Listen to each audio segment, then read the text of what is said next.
all in the right place. Heck's going off, but yeah, I'm sorry.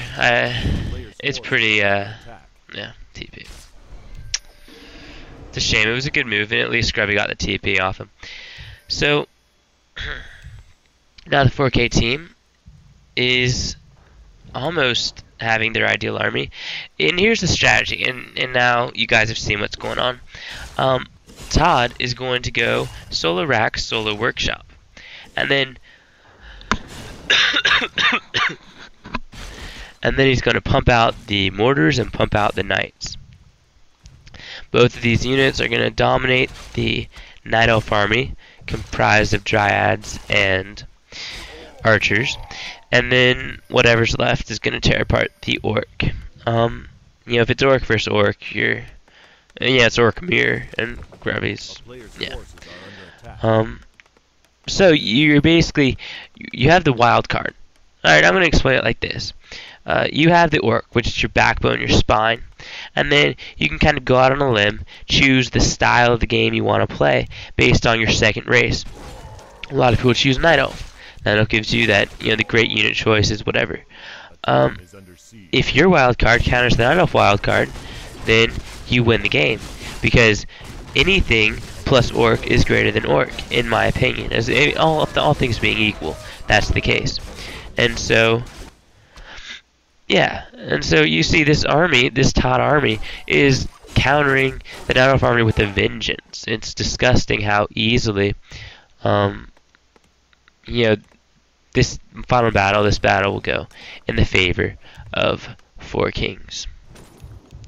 Todd's at tier 3. He's been at tier 3 a while. He's gotten the paladin 3rd. I like the paladin 3rd. I do.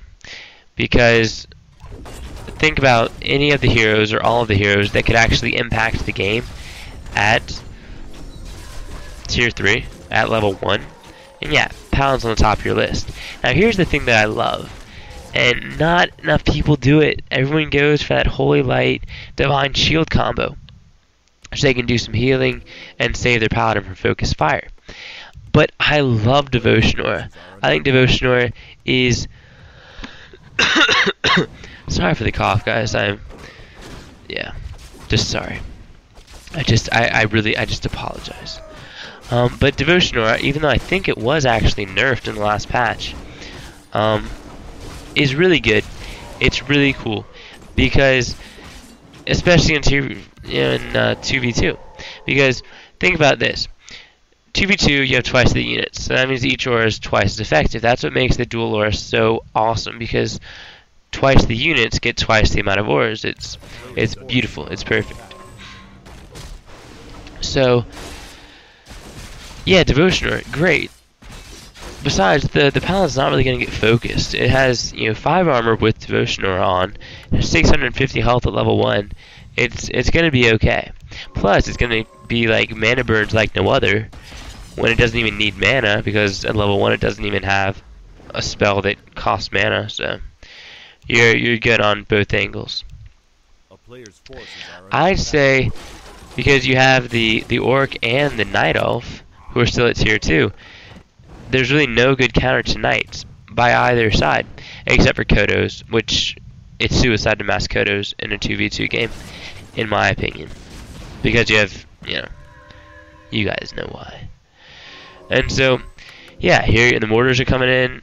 They're tearing apart the dryads, because at tier 3, of course, the mortars get that that fragmentation shard stuff that makes them so good. I don't even know what fragmentation shards does. It shows how good I am. But it's so funny, I don't even know what it does, yet every game, it's like that's the one thing I need to get if I get mortars. And my mortars can be sucking at one point, fragmentation shards, they rock the next. It's really cool. Mortars are my favorite unit. I don't know if you guys knew that. They rock my world. So this battle is pretty much in favor of Todd and Grubby. Who knew? Well, I knew. Sorry. But let's see. What else do I want to talk about? This game is just coming to an end. There's really nothing left for the MYM team to do but shout GG. And that is that.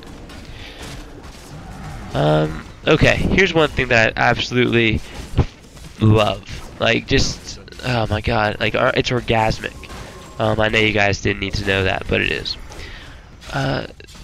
Every game, and I've watched, doing this research or whatever, just watching games for this audio, I've seen this countless times. In this human orc matchup, you have access to the workshop. When you're like, yeah, duh. So build mortars, right? And I'm like, okay, yeah, build mortars, definitely, no question. But also, build at least 1 or 2 flying machines. And you guys are like, well, duh, like, why not? It's so amazing how much they affect the game. Multiple times, people, or not even people, pros in this tournament and whatever, lose their Blade Masters, lose their invisible units, lose their Burrowed Fiends, lose their Shadow Melded Archers, lose, I'd say I've probably seen 20 or so kills, solely because there was one gyrocopter there the whole time. Or not the whole time, I mean, you know what I mean. Because that gyrocopter was there. It is just phenomenal. Besides, it's a great scout. It's like a shade that you can see, but yeah, you get the idea. So, I guess that's that game. I really do like that strategy because it is just so dominating. for lack of a better word, I'm trying to think. I don't see how a standard Night Elf Orc team, and you just saw a standard Night Elf Orc team, I don't really see how they have like all the means to beat this strategy, because maybe an early push, maybe that dual aura push, that might work. But besides that, like, I've yet to see a replay where it's lost. And there's no casters. And so really, when you think about it, there's not that much to counter, besides countering like hardcore melee and maybe a few heroes. So it's a good game there.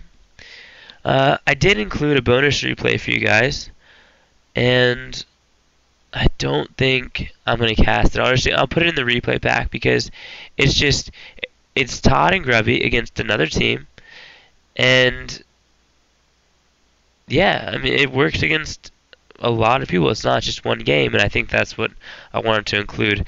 I saw it and I was like, what? Like, is this the right game?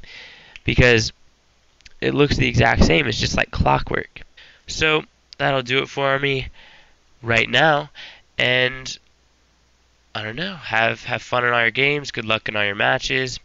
And peace out.